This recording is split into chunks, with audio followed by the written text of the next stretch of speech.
So good morning, everyone. Thanks for coming to my talk. So this is a talk about networking. And for those of you who read the talk description, the title is the same. The content is a bit different from what the description says. So I took some liberties. All right, so I'll explain about the talk in a few minutes, but first let me introduce myself. I put my picture up there, not so much for you all, but for the folks that see the slides later. So I'm CTO at a startup. There are about 50 people in the startup. The startup is called Midokura. I've been there for 6 years, expertise in SDN for data centers. I'll come back to that in a few minutes. And previously I worked at Amazon on NoSQL databases and caching systems. I'm a software developer, an architect, and a team manager. Now, Midokura was founded 6 years ago, not by me. I joined early on. It created and maintains a software project, an open source SDN called MidoNet. And MidoNet is open source SDN from 2014. We open sourced it. Initially, it was closed. And it's integrated with OpenStack, Kubernetes, vSphere, and Eucalyptus. So down here, I've on the left the three open source projects: OpenStack, Kubernetes, Eucalyptus. VMware, obviously not open source. And then we have OEMs with Dell and Fujitsu. And we've been working for about 6 or 7 months on industrial IoT projects. We have a customer and a partner with whom we're doing projects for smart factory and fog networking. So what does this talk about? So, as I said before, my background is in data centers, and I've only recently really begun to explore what industrial networks are like. So I'm here to have a conversation, to throw some ideas out and see if they bounce back. I'm open and welcome feedback and pushback and so on. I'm happy to have a conversation, interrupt at any time, and ask questions. So I'm going to describe what I perceive as industrial network challenges, focusing on factory and plant networks, which is what I've been looking at primarily. I'm going to compare and contrast those challenges with what the data center has seen in recent years. And then I'm going to describe what kind of network I think we want. And finally, why virtualizing the industrial network becomes essential and a necessary step to achieving that network intelligence. I'll also say that if a lot of other talks have covered networking of gateways and networking of devices, I'm taking the perspective of the factory or plant network owner. Okay, so if we talk about security, I'm going to be talking about it from the perspective of an IT or an OT network operator that wants to protect their network from devices that you might be developing or gateways you might be developing. Okay. So before we begin, I'll be saying the words, maybe I'll be saying the words industrial IoT many times. What do I mean by industrial IoT? So for me, it's a complex of things. It's a transformation that is happening. It's not necessarily a new phenomenon. The industry has been doing things like IoT for a while. What's different? You're gathering data. They've been gathering data. Optimizing. They've been optimizing. Maybe what's different is the pace at which new devices are being added to the industrial network, the kinds of devices that are being added, where they're being added. So devices that weren't previously connected are being added. And they're being added, perhaps they belong to the OT in the sense that they monitor, they observe operational technology, but they're sometimes connected to the IT network directly.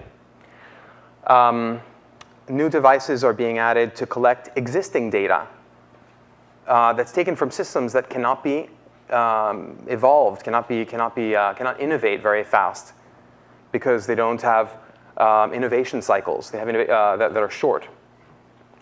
And of course, then part of IoT is the systematic optimization of that whole product pipeline across different stages, from supply to production and out to distribution.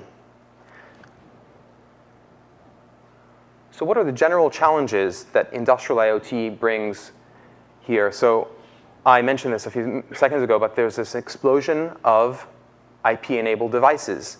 Now, we do have best practices for how we develop these devices. And I heard a great talk yesterday about protecting the device from security threats. But in early wave of IoT, the devices are not very well protected. And we know about worms and malware like Mirai. And generally, solution providers, certainly again in the first generation, don't have that expertise. And their go-to-market requires them to focus on their solutions. And often, we have in the data center devices that aren't protected, either because they don't have the power to do encryption or because their time to market required them to move faster. And from a network operator's perspective, which is, so I'm a vendor, I want to sell to the network operator, and I don't think the network operator today can trust that the devices have been they've been built correctly and secured correctly.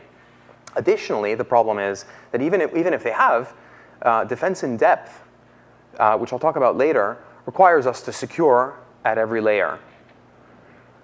So another thing I've observed in my study of my recent study of industrial IoT is the solutions seem to be very vertically integrated. So solution providers seem to bring devices, sensors, their own gateway, possibly a secured channel to the cloud, and then a cloud platform. Now, that's not strictly the case across all providers, but certainly there are very integrated solutions and not a lot of interoperability across them. And please, if you know otherwise, I'm happy to take examples and go back and study, so I'll take notes as well. The technology is fragmented in the space, lots of different protocols, every domain, every industry, whether it's utilities, electric, power, manufacturing, et cetera, smart cities, connected cars, they all have their own protocols and their own vendors, their own certifications as well. The IIoT is also forcing changes or accompanying changes that are happening to teams. So in parallel with the IIoT is IT-OT convergence and industrial Ethernet. So I'll just mention that briefly. Industrial Ethernet and industrial IP is the use of standard Ethernet and IP technology protocols to run the OT networks. Now that doesn't mean that they're the same exact devices that we use in the IT, and certainly not in the data center, because in the data center we're not ruggedized. But it's the same protocols, and there's a hope that the innovation cycle will speed up as the industry picks up the same technologies as the data center. And there's a push to break the silos between OT and IT teams. So the team dynamics change, and as you bring in devices and gateways into the data center, into the factory, into the plant, there's also another interesting problem, which is who do they belong to? So I mentioned before, we've spoken to people, and we've seen people putting sensors and gateways on the IT network directly. So it's the OT team. It's the OT team generally that understands those devices. They purchase it. They're charged with making that project go live, but that's actually connecting to the IT. And if as a manufacturer or a plant owner, you want to deploy your own gateways, you want to build a project in-house, then the question is, who manages that? OT equipment is traditionally very slow cycle, very slow refresh rate, no patching. Everything is tested and hardened as is, and you don't touch it because it works. And we don't want to break availability and safety, so it doesn't move as fast. The devices that are being developed for IoT, even in industry, have different assumptions. So they're new, they're immature, they get auto updates, and they change quite frequently. The auto update policy isn't really even controlled by the manufacturer, the plant operator.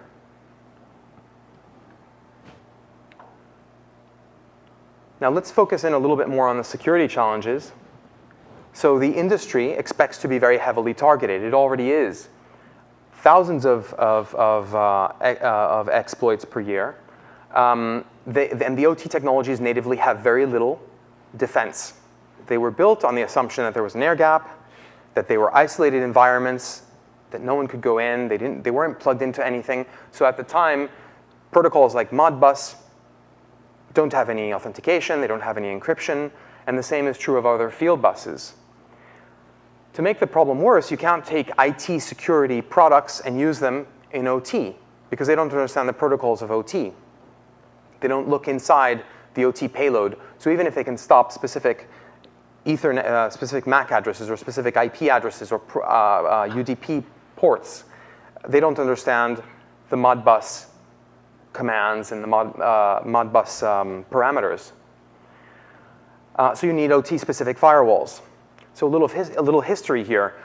There have been cyber attacks on industrial networks early on in 2000. And example is the Venezuela PDVSA. During the general strikes in Venezuela in 2001, the networks were attacked by disgruntled employees that were participating in the strike. However, the industry didn't become aware of attacks, of the threats of malware until Stuxnet in 2010. And at that time, with Stuxnet and then follow up the so-called sons of Stuxnet malware like Duku, Flame, Dragonfly, there's been a lot more awareness and fear in the industry. And therefore, OT-specific firewalls are being developed. Not only do they exist today, vendors sell them, they're even being virtualized. And I'll come back to that later, why I care about virtualization of firewalls. Remote access is something that is needed. So this is unusual for me in the data center. Sometimes customers will give us access to go and debug our solution on their servers. But generally, they don't set up remote access because they have DevOps teams that read the manuals and know how to debug any product that they purchase. The data center is even more fragmented because in the data center, there are application teams. And application teams often own solutions that are siloed, that they themselves depend on, and therefore they will debug them themselves. In the industry, remote access is common. But managing remote accessing, revoking privileges, auditing, and so on is not well managed. We talked about auto updates again, so I'll skip that. And to the fragmented community, so whereas in the data center and in IT, we have a set of standards, a certain set of protocols, certain openness, and therefore the security can be handled as a very large community. Since the domains, the industrial domains are very fragmented and each have their own protocols, it's harder to spread knowledge, it's harder to make advances and share. I'll come back to the auto update actually for a second because I read of a chemical plant was doing a batch of, was making a chemical batch. And some auto update software triggered during the production of the batch. And it actually updated a piece of a component that was storing the sort of the trail for the process. And without having that trail of sort of what changes are made as the medication is produced, the medication can't be sold because you don't know what's happened to the medication during production. So the batch was lost. So that's the kind of problem that isn't so much about security, but just stabbing ourselves or in the foot. I'm mixing my metaphors. So then let's come back to this concept of the air gap, which is very interesting. So air gap was sort of a standard for a very long time. If you have a critical infrastructure, just isolate it. No one can go near it. Don't attach anything to it, and so it's secure. But actually, that's been a fantasy for a long time. In fact, people take USB drives, plug them into a laptop, then take them from the enterprise, bring them into the OT setting. So, and the malware, things like Stuxnet and its followers, copycats, have many vectors of infection, and USB drives are one of them. And essentially, people in the industry now argue that still talking about the air gap gives a false sense of confidence, and then just drive certain kinds of procedures under the covers out of the view of the network. If at least you acknowledge that you're going to need certain network communication, you can deal with and you can observe the traffic and you can see what's happening. If you say air gap, then people go and do other things, right? They'll bring their laptop over, or they'll bring USB drives. And studies have shown that, in fact, even in organizations that think they have an air gap, there are many connections between the IT and the OT. Because even if you start out with an air gap, then there's some requirement that forces you to make a connection and break the air gap. And then then you track that where? On paper, in an Excel spreadsheet. So there's one more point I wanted to make about this. Air gap. Yes. Yet we still hear anecdotes that in sensitive industries where the cost of an attack would be just so high if production were to stop, like in oil and gas, that they are unplugging gateways that were previously connected to optimize, because the benefits of optimization aren't significant enough to counterbalance the risk of production stoppage. So, what happens to these players that are unplugging their IT from the OT? Eventually, nimbler players will keep at it and figure out how to do it. So they play with their competitiveness. So clearly that's something that's not going to last a long time. So I'll talk a little bit about defense in depth. Defense in depth is a security posture based on fortresses. So fortresses, castles have multiple layers of protection. And the idea is that you protect everywhere you can. So not just in the technology, of course, then you need to protect across policies and procedures that employees follow. You need to protect physical assets. Physically, cameras, security guards, and so on are all part of the defense in depth. And furthermore, of course, then the technology. So you want defense of the device. You have to build your devices securely. Then you want the network to protect you as well, and so on out. And clearly, separation between the critical parts of the network and the infrastructure and the non-critical parts. Something interesting in this space is that surprised me. Trend Micro did a study just a few years ago about beepers used for alerts. So the systems are secure, but some component will generate an alarm. The boiler on the second floor of building 2 is overheated. And that alert goes through a trigger that sends an email and sends a beep. So people receive these things on their beeper, and the beeper technology is old, and it's not secured. There's no encryption on the beeper technology. So essentially, we're broadcasting, many critical infrastructures are broadcasting sensitive pieces of information. The names of devices, sometimes some parameters that can indicate what kind of device is there. Is it a Siemens? Is it a Rockwell? What kind of device is in what location? And a little bit about the procedures. So there's a lot of information that bad actors can accumulate just passively monitoring your beeps. So ISA 99 is a standard in industry that helps us deal with security and implement defense in depth in the technology side.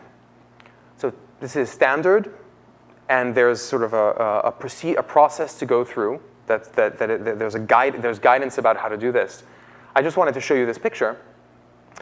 Imagine that underneath these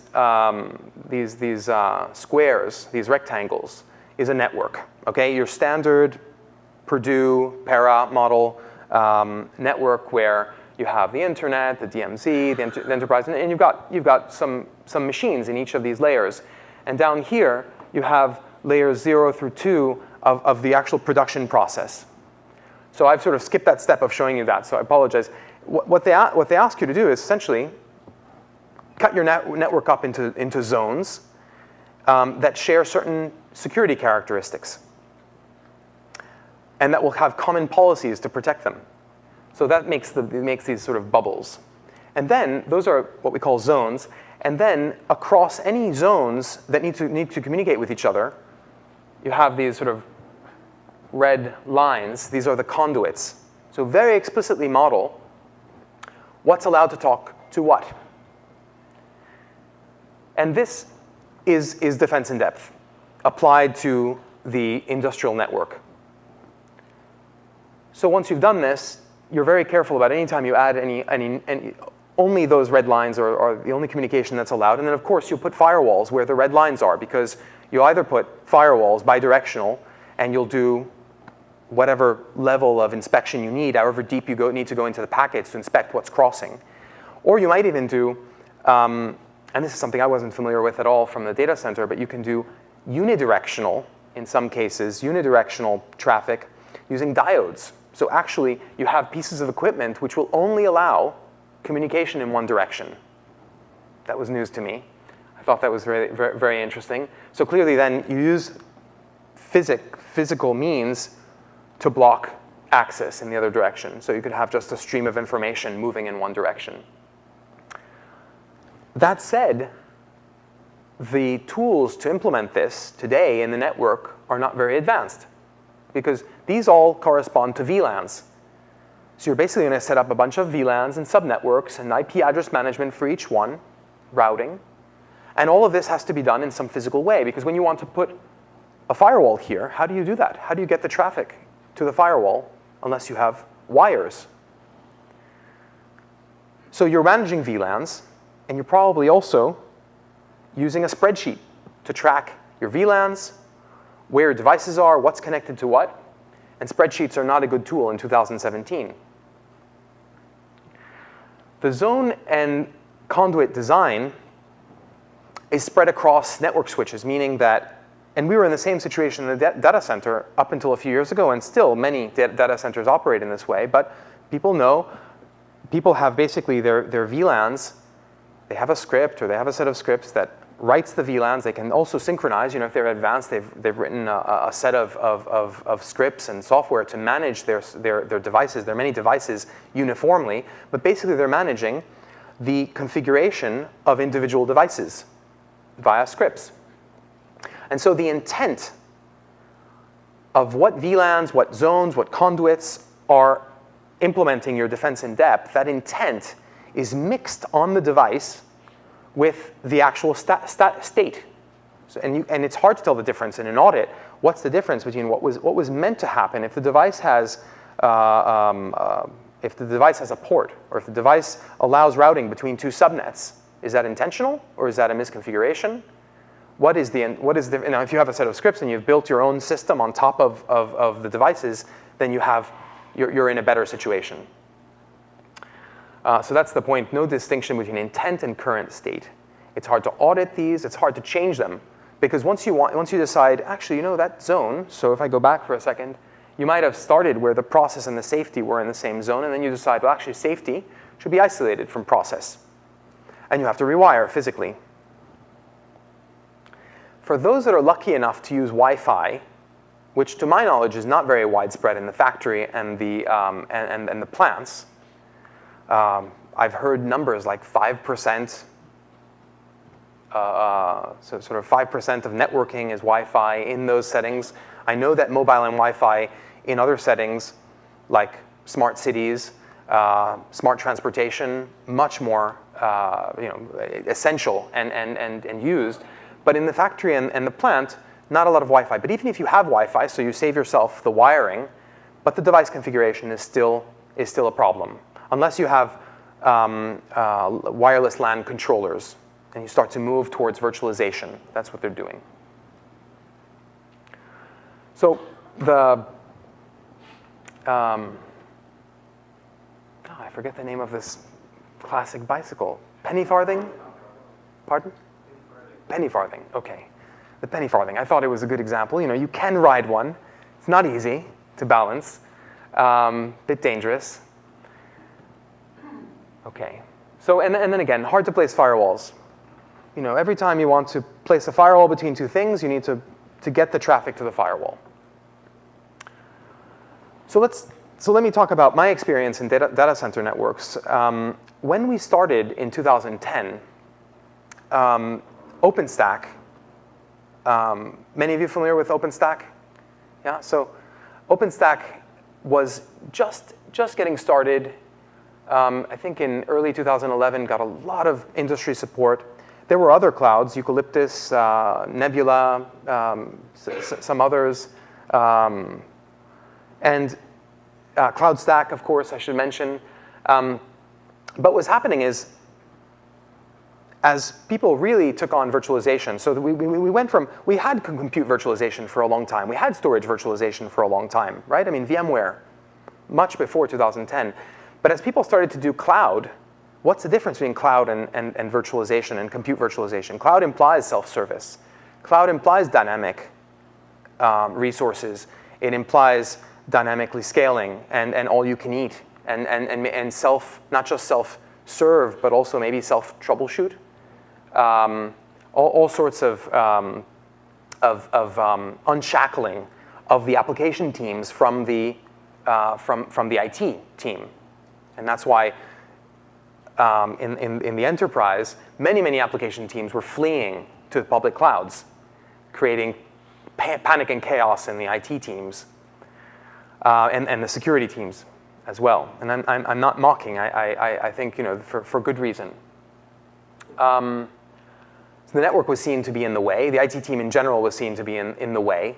I remember when we launched our NoSQL database for the Amazon shopping cart. I had to order machines. Had to know exactly how many you expected to use. Get as many as you. Make sure you'd account for a bump, but what's reasonable. Then you had to get a load balancer VIP, and each of these takes time. It's a ticket filed in a system. So people moved forward with cloud, and cloud freed them from that because cloud was, cloud you could just sort of go to an interface, some cloud management system, and you could ask for the resources you wanted. But network wasn't really focused on initially in cloud, and we solved some problems, but we introduced others. Security was not looked at all, and in fact, as services and microservices have become more and more popular in the data center, and we're seeing more and more these monolithic applications being broken down, we haven't really accounted for east-west security. Because people are starting to do that today, but many systems are still not secure. Many microservice architectures, service-oriented and microservice architectures aren't secure east-west. So once an attacker gets in, attack can very easily propagate east-west. So what happened was the number of applications, how dynamic they were, the business value that they introduced for a fast innovation cycle, for the competitive advantage, all of these things pushed the network and IT to become application-centric. So I'll focus on what we at Midokura primarily thought about.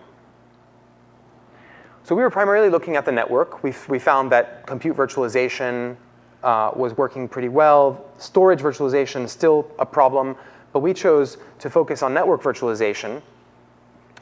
And primarily our pitch to the community was decouple the physical network from your intent, your logical network, your application network. And this is not a pitch that all SDN vendors took, and I'm not saying that it's the right one, but it's one perspective. Our perspective was that you could build a physical network very easily if you have employees with the proper skill sets. You can maintain, expand, evolve physical networks for scale, for stability, for both scale in servers and scale in bandwidth. But in order to give people that sort of agility that they wanted, you want to decouple the logical network and let the logical network be driven by APIs. And the logical network therefore had concepts like, of course, layer 2 and layer 3, switches and routers. But not just. You could do load balancers, source NAT. You could service chain, firewalls, and deep packet inspection, and things like that. And along with that, then you also need to be cloud consistent with the cloud. So self-service of network, but also self-troubleshooting. So what do I mean by self-troubleshooting? Certainly in the early days of SDN in the data center, very hard to debug these new SDN tools and technologies. Instead of using standard tools, you had to go read someone's manual. Your network engineer's training didn't apply, and the application developer doesn't really know much about networking. So that was a problem.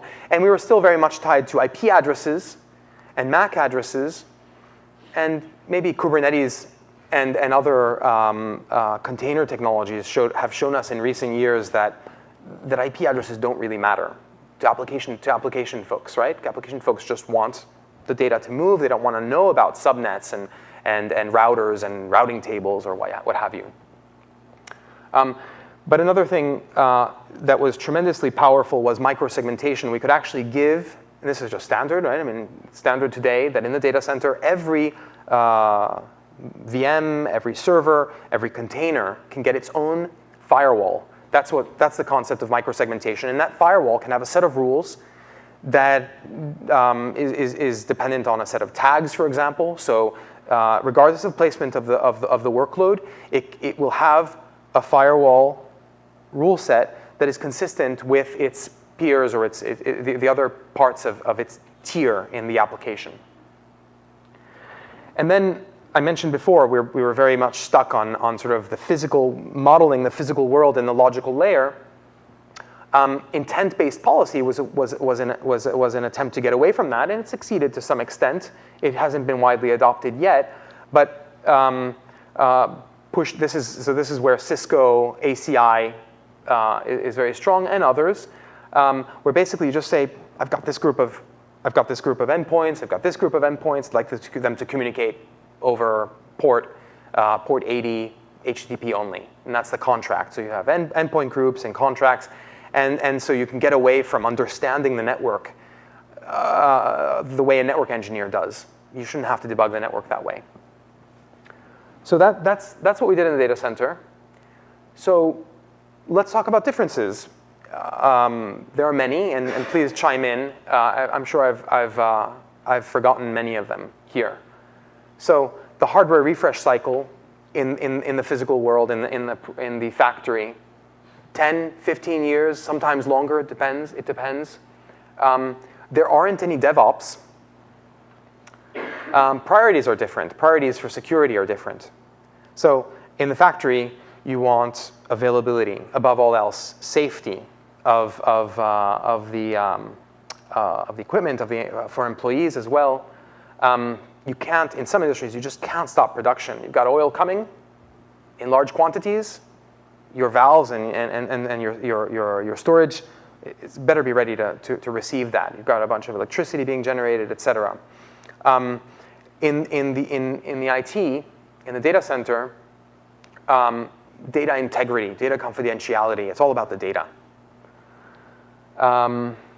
Speed of deployment. So I spoke to what was a great example was, I spoke to Walt Disney Company.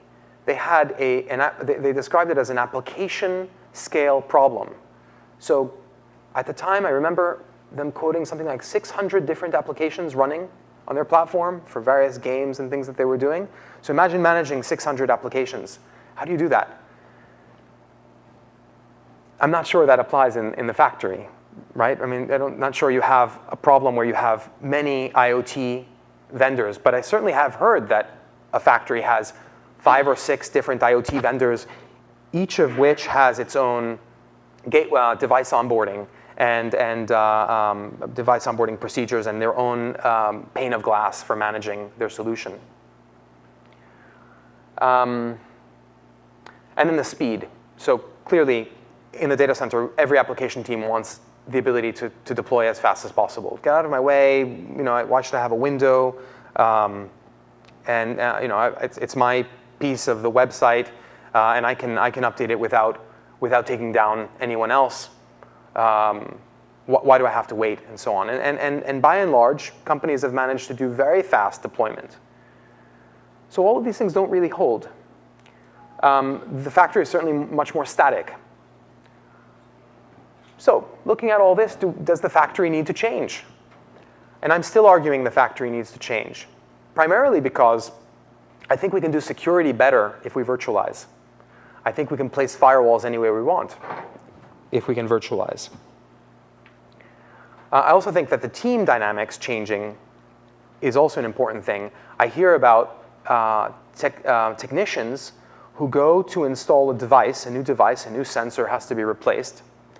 So they go, they don't really understand what they're doing. They're given a set of instructions. They plug in, and then they call the IT person in a NOC. And this goes back and forth. The IT person in a NOC, it's not their solution. They say, no, I'm not getting any packets from that. They wake up the OT guy that designed the solution, and they get some manuals out, and this process takes hours. And if it doesn't work out, the technician drives home, maybe from a remote location, and they try again tomorrow, and that's very costly.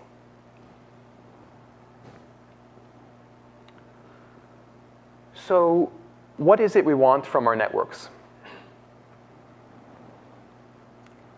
So one thing so the first point I make here is networks should allow you to layer the policies of different teams and different perspectives. So the IT team, the central IT team, certainly wants visibility. They want governance. They want to see what's happening, and they want to impose standards. That doesn't mean that they want to carry the whole weight of the world on their shoulders. They don't understand the nuances, the details. So what you need to be able to do is give them that visibility and then impose your own on top, impose your own additional requirements. And as a solution vendor, for example, or an OT team, look at the solution yourselves and see what's happening at the packet level, right? Because we are often at the device level. We're looking at data flows. We're looking at the data, the temperature readings. We're looking at the, humidity, acidity, whatever levels affect your process. But what about the health of the network itself? Are you looking at that? Are your devices doing something they shouldn't? Like in the case of the Mirai malware that in October was sending out DDoS, DNS requests to Dyn. So this is what I call self-service and self-troubleshooting. That if you allow people scoped visibility, so I have this IoT solution that I'm responsible for, so can I look at how it's behaving? How much data are my devices sending? Just my devices. Who are they talking to? Because remember that not always are the devices, especially if they're IP enabled, the devices are not always only talking to the gateways. So for one thing, the gateways themselves aren't trusted from the operator perspective.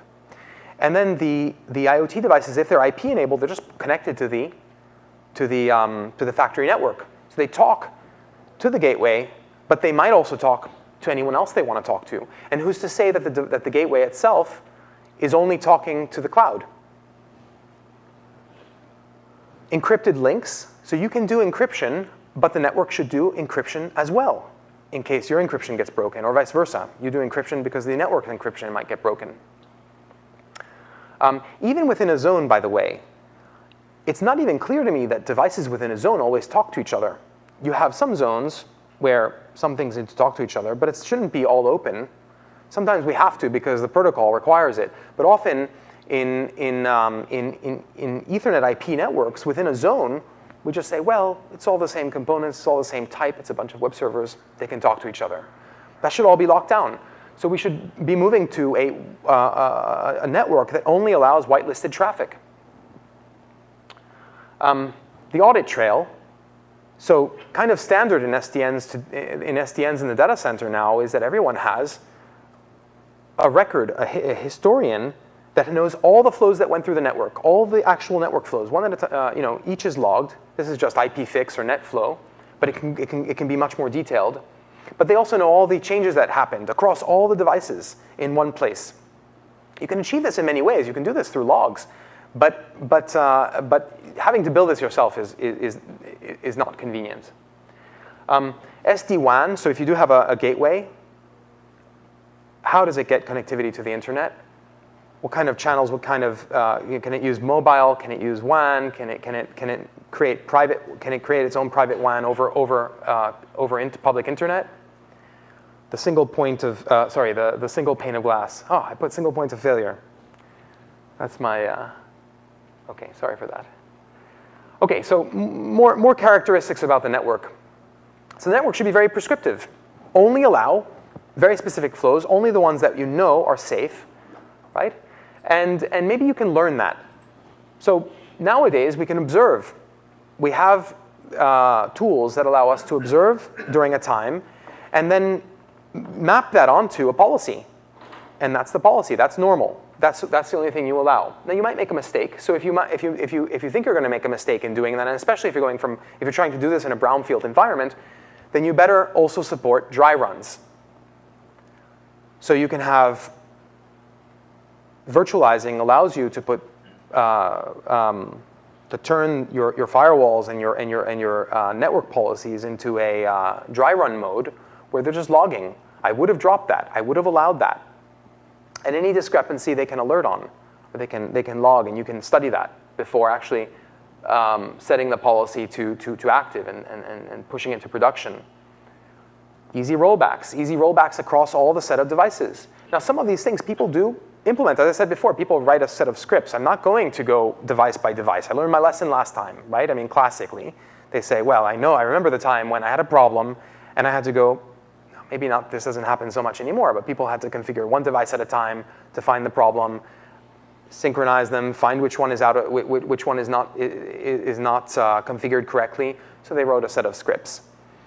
But that's not standard, and they have to evolve that themselves. And who has time to keep track of that set of tools built in-house? Finally, context-based means a lot of things. So you want context-based, a lot of things. Context-based prioritization. I've got a bunch of cameras. Actually, we have this use case. In the Smart Factory project we're doing, the customer wants a bunch of cameras and sensors to be on a separate network, isolated from the rest of the equipment. And so you're streaming all this video, but you're not looking at it all. So the video you're looking at should get higher priority than all the other video. So that should the network should provide you an API so you can say, that video right there, that's what I'm looking at right now. Similarly, context would include things like location-based policy. I can look at the video if I'm in the room. I can't look at it if I'm outside the room. You have situations like that as well. And of course, the network should be aware of identity, so integrated with identity. You don't even provision the link if the device is not authenticated. Of course, this isn't true of everything, right? I mean, you don't have devices that can do that. Especially if you have legacy devices, you can't always do that. I have 5 minutes left. Is that right? Okay. Try to wrap it up. Let's see, where am I? Okay. All right, so a few last ones. So like in the data center, I'd like to see the network move away from policies that are based on addresses, because addresses can change, they can be spoofed, and so on. Let's do policies based on authentication and metadata. But who puts the tags? So we need some intelligence around tagging workloads. And then want very fine-grained control over how you implement security. So again, we don't build firewalls at Midokura. We do the virtual networking. It's the plumbing, the directing of traffic, the implementation of this logical topology on top of a physical topology. So what we're enabling you to do is to basically flow by flow, if you need to, redirect traffic to some kind of virtualized device or sometimes physical device, so that it doesn't matter what your actual physical topology is, you can get the security you need when you need it without sending someone to the factory to rewire or someone to reconfigure your devices. And the integration step is that if it is virtualized, you do want to have some sort of scheduler, and this is where fog comes in, some sort of scheduler that says, I've deployed the DPI, the deep packet inspection, on that fog node. So that's where you should be redirecting the traffic. And so we've done this in the data center where there's integration between service chaining systems, service chaining APIs, and workload schedulers. And this speaks to network function virtualization. And then remote access. So we've seen a lot of people provisioning VLANs on the fly, ad hoc, to let someone in. If they're a little bit more advanced, they'll use wireless LAN controller, can do that nicely. Or sometimes the device itself calls home and sets up a tunnel, and then they have SSH and all sorts of things. They solve the problem for themselves, but then you no longer control what's going on there. So my conclusion is that we need virtualization in the industrial networks to get all those benefits there. And then there's some things about sort of how do you do it? Do you want to use overlays? Do you want to do encapsulation, tunneling? There's a cost to it. We've had this debate in the data center, and it goes back and forth. It's more efficient in the fabric. Oh, but there are advances in programmable NICs, and Linux is getting faster at processing packets. So this will go back and forth. It doesn't matter very much. Because at the end, what you want is, whether it's done with overlays or not, at the end of the day, you have a logical topology on top of a physical topology. And you don't have to, you can manage the physical topology without worrying about the logical, and logical adapts. And then how do you actually get the packets in the first place, especially in brownfield environments? And this is the problem we're tackling right now, which is, where do we live? Does this virtualization technology live on a gateway? Does it coexist with some other software on that gateway? Or do we deploy new devices? Do we do bump in the wire? So maybe upstream of a switch, we do bump in the wire, and certain VLANs we handle, and the other VLANs we let the legacy system handle. So these are all challenges that we're sort of facing now or questions we're asking as we develop our smart factory solution and our fog solution. Since I'm running out of time, I'm going to skip this because I said a few things about fog and industrial internet. Just a few words about this. So what role for open source in all this? There's clearly projects that address some of this, but mostly the open source has been on the device side, the solution side. But in OpenFog and the OpenIFMap and Open ICS, you have projects that are more on the factory operator side. But you have these questions I'm asking, like, can the gateway do network virtualization? Or can the gateway itself be virtualized and run in a fog so that I don't have to deploy many, many gateways? The gateways currently handle a certain amount of security. How does that interact with a system that's really just trying to focus on security? Or the gateways each have their own device management, or they're tightly coupled with a cloud that has its own device management, and so you can't get device management across different solutions. That's very hard for an operator to deal with. So let me stop there. And if we have a minute, I think we have a minute for questions, so apologies for that. Yes? So really is the biggest issue out there, there's no characterization of the network people can look at, say from a scale of 0 to 10, completely uncharacterized, to 10, secure network. Is there anything like that? I'd say the Wi-Fi solutions are doing the best here. But if you look across the entire network, no. Looking at, I asked my local council for the town that has got a water system that's based using a sort of system. What's your network security? Right. And the answer is we can't tell you. Yes. I mean, across the industry, you've got a chemical plant down the road in some or the other. They can't tell you. There's no way of publicly discussing what network security is. There's no way of publicly discussing. Right. Or they'll talk to you about air gaps, or they'll talk to you about the defense in depth project they did last year. Right. So that was a system at the time, but the most recent, up to the most recent audit, they'll know the situation up to there. But there's nothing in the industry that is like characterization on a scale, just so that it can be discussed in No. And in fact, this is sort of what, so I think ExxonMobil now has a project to sort of try to understand and standardize the level of threat. Well, the level of characterization, how secure should the network be? Yes. If it's a nuclear plant, you would want it up to level maybe 10, whatever the top of the scale is, without really knowing what that means. Versus, if it's an open network. Right. Well, the standards in each industry do take care of that. Of sort of, they're very clear guidance about what level of protection you should achieve in each domain.